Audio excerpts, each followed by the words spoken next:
ஆனால் வீடுகளுடைய எண்ணிக்கை இன்றைக்கு குறைக்கப்பட்டிருப்பது 5 ஆண்டு காலத்தில் நீங்கள் 3.5 லட்சம் வீடு தான் கட்ட முடியும். 5,35 தான் கட்ட முடியும்.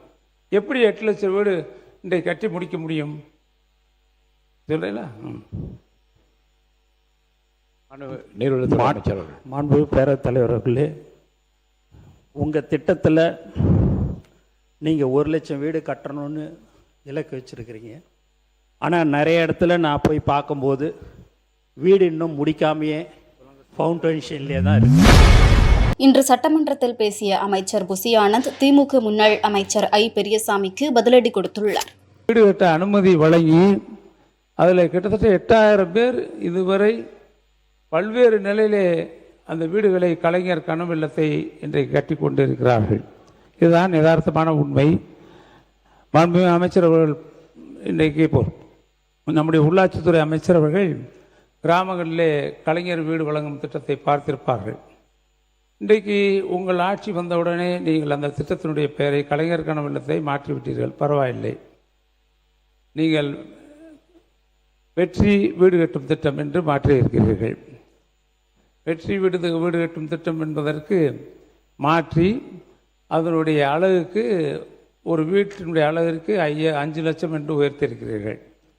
5 லட்சம்னு உயர்த்தி வீட்டினுடைய எண்ணிக்கையை ஆண்டிற்கு 70,000 வீடு தான் கட்டப்படும் என்பதை குறைத்திருக்கிறீர்கள். ஆக மொத்தம் 3,500 கோடி தான். நீங்கள் நிதி ஒதுக்கி இருப்பது 3,500 கோடி. உங்களுக்கு இன்னும் மனசு வச்சு நீங்கள் 1 லட்சம் வீடு அதை அறிவிச்சிருந்தீங்கன்னா உங்களுக்கு பெருமையாக இருந்திருக்கும். ஏன்னா நாங்கள் வருஷத்துக்கு 1 லட்சம் வீடு கட்டினோம், 2 வருஷத்தில் 2 லட்சம் வீடு கட்டினோம், 3வது வருஷம் 1 லட்சம் வீடுகள் அறிவிக்கப்பட்டு 36 வீடுகளுக்கு அனுமதியும் வழங்கி இருக்கிறோம். வீடுகள் கட்டுகின்ற நிலைமையில் இருக்கிறது. ஆனால் வீடுகளுடைய எண்ணிக்கை இன்றைக்கு குறைக்கப்பட்டிருப்பது 5 ஆண்டு காலத்தில் நீங்கள் 3.5 லட்சம் வீடு தான் கட்ட முடியும். 5,35 தான் கட்ட முடியும். எப்படி 8 லட்சம் வீடு இன்றைக்கு கட்டி முடிக்க முடியும் சொல்றீங்களா? நீர்வளத்துறை அமைச்சர் அவர்கள். மாண்பு பேரவைத் தலைவர் அவர்களே, உங்கள் திட்டத்தில் நீங்கள் 1 லட்சம் வீடு கட்டணும்னு இலக்கு வச்சுருக்கிறீங்க. ஆனால் நிறைய இடத்துல நான் போய் பார்க்கும்போது வீடு இன்னும் முடிக்காமையே ஃபவுண்டேஷன்லேயே தான் இருக்குது. ஏன் அப்படின்னு பார்த்தீங்கன்னா அவங்களுக்கு அது போதுமானதாக, அந்த 3.5 லட்ச ரூபா போதுமானதாக இல்லை. அப்போது மக்கள் இப்படியெல்லாம் கஷ்டப்படுகிறார்கள் என்று மாண்பு முதல்வருடைய கவனத்துக்கு வந்தவுடன் அதை 5 லட்சமாக உயர்த்தி இலக்கு 1 லட்சம் 2 லட்சம்னு இல்லை, யார் இருந்தாலும் வீடு ஒழுங்காக அவங்க அதை கட்டிக்கணும். அதுக்கு இப்போதைக்கு நமக்கு 70,000 வீடுக்கு ஒதுக்கீடு செய்யலான்னு சொல்லி தான் அந்த மாதிரி ஒரு திட்டத்தை நாங்கள் சொல்லியிருக்கிறார் மாண்பு முதல்வர் அவர்கள்.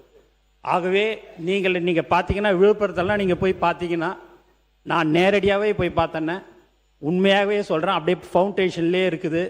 எங்களுக்கு வேறு வழி இல்லாமல் நாங்கள் அந்த பழைய இடத்துலையே தான் நாங்கள் குடிசை வீட்டில் தான் நாங்கள் இருக்கிறோன்றதை சொல்லியிருக்கிறாங்க. செய்திகளை உள்ளது உள்ளபடி தெரிந்து கொள்ள ரெஃப்ளெக்ட் நியூஸை சப்ஸ்கிரைப் பண்ணுங்க.